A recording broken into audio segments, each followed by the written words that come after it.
অস্বস্তি বাড়লো এবার বিএনপিতে। বাংলাদেশের সামনে রয়েছে সাধারণ নির্বাচন, আর নির্বাচনের আগে এবার অস্বস্তিতে পড়লো বিএনপি, কারণ বাংলাদেশের জাতীয় সংসদ নির্বাচনের আগে স্বতন্ত্র এবং বিকল্প প্রার্থী সংক্রান্ত কারণেই এই অস্বস্তি বৃদ্ধি।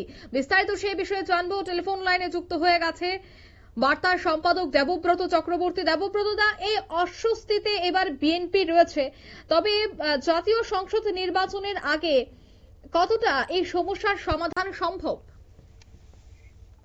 দেখো, প্রথমেই বলে রাখি, বাংলাদেশের আসন্ন জাতীয় সংসদ নির্বাচন কিন্তু যথেষ্ট তাৎপর্যপূর্ণ এবং এই নির্বাচনে বিএনপি একটা ফ্যাক্টর। বিশেষজ্ঞদের মতে খালেদা জিয়ার মৃত্যুর পর সহানুভূতির যে ভোট, সেই ভোট এবার অধিকাংশই বিএনপির দিকে ঝুঁকবে বলে যারা বিশেষজ্ঞ তারা মনে করছেন। তবে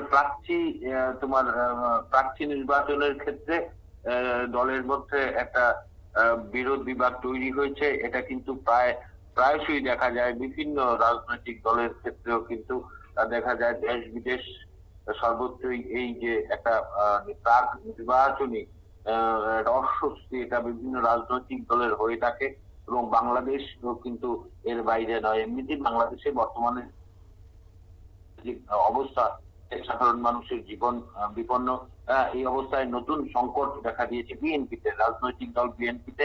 বিশেষ করে ত্রয়োদশ জাতীয় সংসদ নির্বাচনে তোমার অর্ধশতাধিক আসনে স্বতন্ত্র আর বিকল্প প্রার্থী নিয়ে অস্বস্তিতে রয়েছে বিএনপি। এইসব প্রার্থী একদিকে ভোটের মাঠে চ্যালেঞ্জ তৈরি করছেন, অন্যদিকে দ্বিধাবিভক্ত হয়ে পড়ছে দল।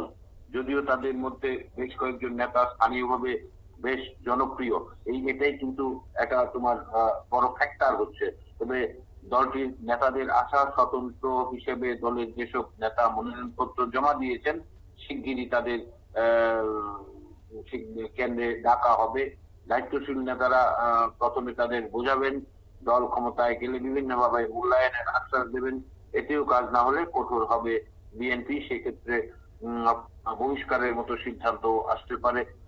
তুমি যে প্রশ্নটা জানতে চাইলে যে এটা সমস্যার সমাধানের কতটুকু সম্ভব, একটা দলীয় ভাবে একটা নির্বাচনে প্রতিদ্বন্দ্বিতা করা, জয়লাভ করা, তার একটা দিক থাকে।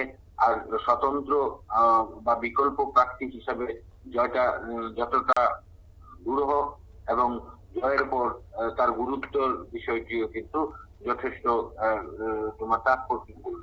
তো সেদিক থেকে বিএনপি অবশ্যই চেষ্টা করবে যে তারা এই ধরনের বিকল্প প্রার্থী হিসেবে মনোনয়ন পত্র জমা করেছেন, তারা সে ব্যাপারে ওই নেতাদের তারা বোঝানোর চেষ্টা করবেন। সেই প্রক্রিয়া ইতিমধ্যে শুরু হয়ে গেছে।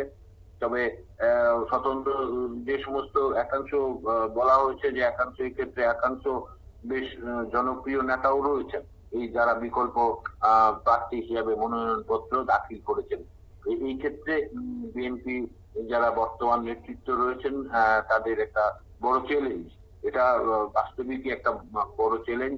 যদি না হয় তবে কিন্তু এই পর্যায়ে বিএনপির ভোট কাটাকাটির যে লোকসান সেটা কিন্তু হতে পারে। তবে আশা করা হচ্ছে বিএনপি নেতৃত্ব বিষয়টাকে সামলে নেবেন, যেহেতু ওই সেই সিম্পেথির ব্যাপারটা আছে। খালেদা জিয়ার মৃত্যুর পর বিএনপির প্রতি, বিশেষ করে বাংলাদেশবাসীর বড় একটা অংশের মানুষ তারা বিএনপির প্রতি সহানুভূতিশীল, একটা মানবিক দৃষ্টিকোণ থেকে তারা বিএনপিকে সমর্থন জানানোর ব্যাপারে প্রকাশ্যে পরোক্ষে তারা কিন্তু এগিয়ে আসছেন। তা এখন দেখা যাক কি হয়। যদি পরিস্থিতি সামাল দিতে না পারেন তবে কিন্তু একটা সমস্যা হবে, তা কিন্তু বলাই বাহুল্য। অঙ্কিতা, একদমই ধন্যবাদ। অর্থাৎ পরিস্থিতি যদি সামাল দেওয়া না হয় তবে কিন্তু আরো ভয়াবহ পরিস্থিতি তৈরি হতে পারে, এবং বিএনপির জন্য সেটা কিন্তু নির্বাচনের আগে একটা বড় সমস্যা তৈরি করতে পারে। তাই খুব দ্রুত কিভাবে এই সমস্যার সমাধান সূত্র বেরিয়ে আনতে পারে বা আনতে সক্ষম হয় বিএনপি, সেটাই দেখার। নিয়ে নিচ্ছে ছোট একটি বিজ্ঞাপন বিরতির সঙ্গে থাকুন।